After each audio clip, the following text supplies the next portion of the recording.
अस्सलामुअलैकुम my YouTube family, welcome back to my channel. तो कैसे हैं आप लोग जी? उम्मीद करती हूँ कि खैरियत से होंगे। और ये मैं बड़े मल मल के भिंडियाँ धो रही थी, क्योंकि भिंडियाँ आती देखने में तो बड़ी खूबसूरत और साफ़ सुथरी सी लगती हैं, पर ये होती तो काफ़ी गंदी हैं। उसका नमूना भी मैं आपको दिखाती हूँ थोड़ी देर में। ये आप इसका गंदा गंदा पानी देख रहे हैं, कितना गंदा है। तो मैं भिंडियाँ पकाने से पहले इसको भिगो देती हूँ, उसके बाद इसको खूब अच्छे से मल मल के धो लेती हूँ। पहले पानी से धो करके मैं पानी पौधों में डाल देती हूँ, और दूसरा पानी धो करके फिर साफ़ एक बार और धो लेती हूँ मैं। धोने के बाद फिर मैं काट लेती हूँ। वैसे तो मैं ज़्यादा कोशिश करती हूँ कि भिंडियों की भुजिया बनाऊँ, लेकिन आज मेरा दिल चाह रहा था कि मैं भिंडियों का सालन बनाऊँ। सालन मैंने बनाई, इसमें मैंने यूट्यूब से रेसिपी देखी और उससे फिर मैंने सालन बनाई, जो कि मुझे अच्छी नहीं लगी। शायद मुझसे अच्छी नहीं पकी या जो भी था। उन्होंने ज़ीरा भून के डाला था और कोई मसाला नहीं डाला था। दही डाला था, जो कि हमें दूध या दूध से बनी चीज़ों का इस्तेमाल नहीं करना चाहिए जब हम भिंडियाँ यूज़ करते हैं, ये एक डॉक्टर ने बताया था। तो लेकिन मैंने तो दही डाली थी इसमें, और ज़ीरा भून करके मैंने डाला था। इतना मुझे मज़ेदार नहीं लगा सालन। तो मैं अपने हिसाब से जब सालन बनाती तो वो अच्छा लगता, फिर बाद में मैंने अपना मसाला बना करके इसमें ऐड किया, तो फिर वो अच्छी चटपटी सी भिंडी लग रही थी। ये शोर की आवाज़ आपको पीछे सुन रहे होंगे आप, ये हमारी आयशा नाराज़ हुई है और लड़ाई झगड़ा कर रही है, क्योंकि उसको नींद आ रही थी और वो सोने से पहले झगड़ा कर रही थी। ये मेरा तकिया, वो तुम्हारा तकिया, ये मेरी जगह, वो तुम्हारी जगह। इसलिए मैं भिंडी का जो सालन बनाती हूँ तो मैं प्याज टमाटर ग्राइंडर करके और फिर मसाला बना करके, जो भी हमारा रेगुलर बेसिस का मसाला है वो डालती हूँ, या फिर आप सरसों डाल लें या फिर आप गरम मसाला डाल लें। दोनों में से कोई एक चीज़, डिफरेंट टेस्ट करने के लिए जब आपको जैसा मसाला डालना वो डालते। बाकी सब चीज़ें रेगुलर वाली यूज़ होती हैं। और टमाटर और प्याज को ब्लेंडर कर लेती हूँ, या आप फ्राई कर लें टमाटर को, या फिर आप कच्चा उसको मैं तो भाप लगा लेती हूँ ग्राइंड करने से पहले, क्योंकि कच्चे प्याज मुझे अच्छे नहीं लगते मसाले में। तो मैं ग्राइंडर करने के बाद गलाने के बाद ग्राइंडर करती हूँ, 5 मिनट भाप लगा लेती हूँ, तो बहुत ही क्रीमी टेक्सचर देता है। ये भिंडी जो मैं पका रही थी, ये पहले यूट्यूब वाली रेसिपी है कि हल्का सा इसको अदरक लहसुन और टमाटर भून करके प्याज और भिंडी को पहले फ्राई कर लेते हैं, और उसके बाद वो डाल देते हैं इसमें मसालों के साथ। तो ये मुझे इतनी कोई ख़ास नहीं लगी थी। खैर बाद में मसाले मैंने ऐड कर दिए थे, तो वो खाने में ज़रा अच्छी लग रही थी, चटपटी सी हो गई थी, तो खा लिया हमने, ख़त्म हो गई थी।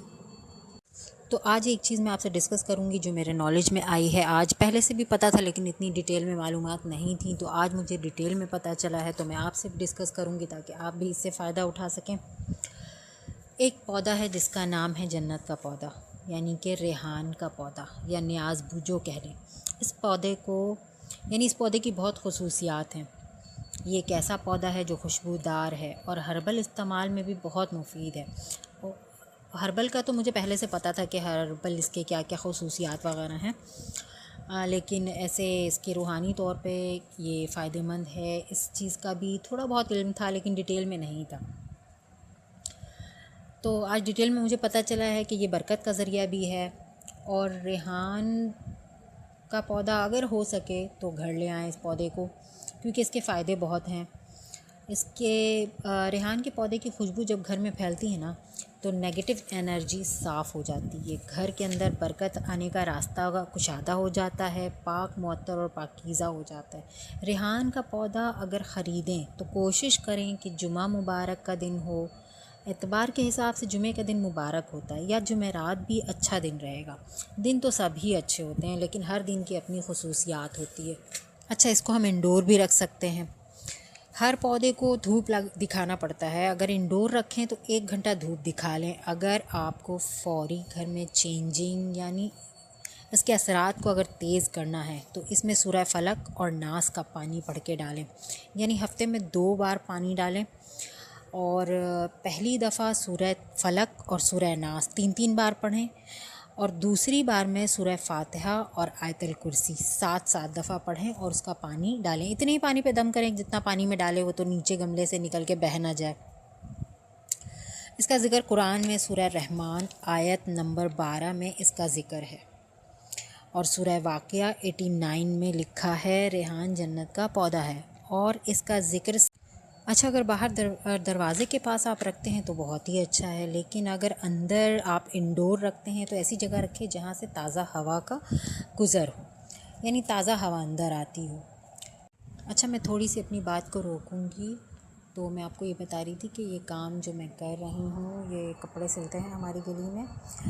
कुछ लड़कियां हैं, ये किसी का सिलती हैं, कारखाने का माल है, वो आता है सिलने के लिए। तो ये डिज़ाइनिंग आई हुई थी, तो उसने मुझे दे दिया कि अगर आप काट देंगी तो मतलब इतने इतने पैसे आपको मिल जाएंगे। तो मैंने बोला लाओ दे दो, कोशिश कर लूँगी अपनी मसरूफियात से निकाल के थोड़ा सा टाइम कि मैं कटिंग कर लूँगी तो कुछ 2-4 पैसे बन जाएंगे। टफ़ तो बहुत टाइम चल रहा है यार, बहुत मुश्किल चल रही है। घर में इतने मेहमान हैं, यहाँ सारे लोग हैं, काम का बर्डन है, फिर गर्मी है, लेकिन फिर भी मैंने ले लिया कि सिर्फ यही 2 पैसों का आसरा हो जाएगा, कुछ किसी तरह पैसे बन जाएंगे। 2 पैसे हाथ में होते हैं तो अच्छा लगता है। खैर, मैं काम तो बहुत किया करती थी पहले भी, लेकिन अब हिम्मत नहीं होती पहले। लेकिन जैसे ये कढ़ाई आप देख रहे हैं, ये कढ़ाई के दरमियान में हैंडवर्क होता था, यानी सितारे, मोती, नग, इस तरह की चीज़ें। तो बहुत शाइनिंग वाले भी होते हैं और छोटे भी होते हैं, बारीक वाली सुई से उसका काम होता था। तो वो मैं किया करती थी और अच्छा खासा मैं बना लिया करती थी, काफ़ी पैसे। लेकिन यह है कि मेरी आई साइट काफ़ी वीक हो गई और बैठ के मेरी रीढ़ की हड्डी में तकलीफ़ उठ गया था। मैं काफ़ी दिन झेली हूँ, कम से कम साल भर उस तकलीफ़ को। तो लिहाजा अब वो काम करना मैंने छोड़ दिया है। सिलाई का काम उतना मिलता है नहीं, तो अभी फ़िलहाल मुझे ये मिला है तो ये मैं कर रही हूँ। और फिर मैंने बोला है अगर सिलाई का थोड़ा बहुत काम मिल जाए तो मुझे दे दे, तो देखिए क्या होता है। और ये आयशा बानो बहुत नाराज़ हुई थी, मैं बता रही हूँ, नाराज़ हुई थी मुझसे, गुस्से में थी, निन्नी भी आ रही है और करें क्या, लड़ाई झगड़े चल रहे हैं। ये बच्ची बिन माँ की है। तो कभी कभी जब इसको लाड आता है ना, तो ये हरीम को देख के मुझे मम्मी मम्मी बोलती है और मुझसे बहुत मतलब अटैच भी है।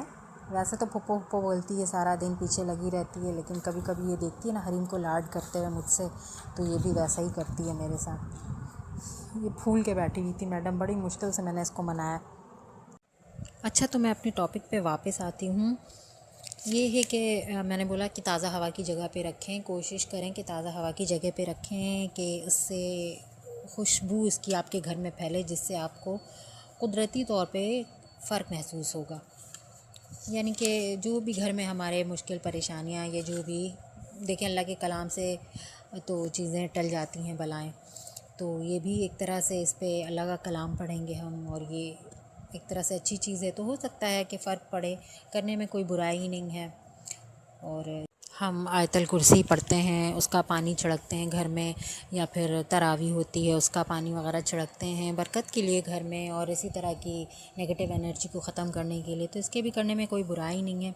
अच्छा, एक चीज़ और बताया था कि घर के अगर चारों कोनों में रख दें आप, चार कोने जो होते हैं, तो ये घर एक मिसाली घर बन जाएगा, यानी ख़ानदान में। तो मतलब चारों तरफ से ही इसकी एनर्जीज़ अच्छी निकलेंगी, तो इसलिए।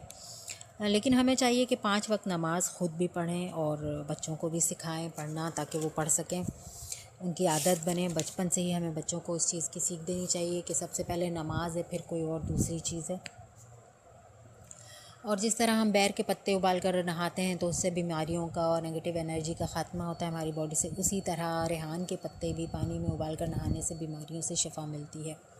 और जैसा कि आज संडे था तो घर में बिरयानी बनी थी। दिन में सिर्फ मैंने दाल चावल और भुजिया बनाई थी, और रात के वक्त मैंने बिरयानी बना दी थी। हम सब बैठ के खा रहे थे, फिर मेरा छोटा भाई भी आ गया था तो खाने में शामिल हो गया। दाने दाने पे लिखा है खाने वाले का नाम, हमें नहीं पता होता कौन कौन हमारे घर पकने वाली रिस्क में शामिल होने वाला है। अल्लाह पाक हमारे घरों में बरकत अता करे, हमारे रिस्क में बरकत अता करे। और मैं अपना व्लॉग यहीं पर करूँगी एंड। दुआ में याद रखें और दुआ करें प्लीज़ कि टैंकर मिल जाए, क्योंकि टैंकर मिल नहीं रहे हैं, बहुत महंगे हो गए हैं। 5-5 हज़ार के टैंकर मिल रहे हैं, 4,500 का हमारे पड़ोसियों ने डलवाया है और वो पानी खारा निकला है, यानी कि खारा पानी दे। इसीलिए हम लोगों ने एक टैंकर वाले को फ़िक्स कर रखा है कि पता होता है वो सही पानी ला कर डालेगा। क्योंकि बाद दूसरे टैंकर वाले को बुलाओ तो कभी वो खड्डे का पानी ला के दे देते हैं, या कभी उसमें दवाई मिला कर दे देते हैं, थोड़ी देर बाद वो खारा हो जाता है। तो इसलिए हमने एक ही फ़िक्स कर रखा है, और वो हमारी कॉल पिक नहीं कर रहा है न जाने क्या वजह है। तो बस जी, मैं अपना व्लॉग यहीं पे करूँगी एंड कावा पीते हुए, और मिलेंगे आपसे नेक्स्ट व्लॉग में। ओके जी, अल्लाह हाफ़िज़।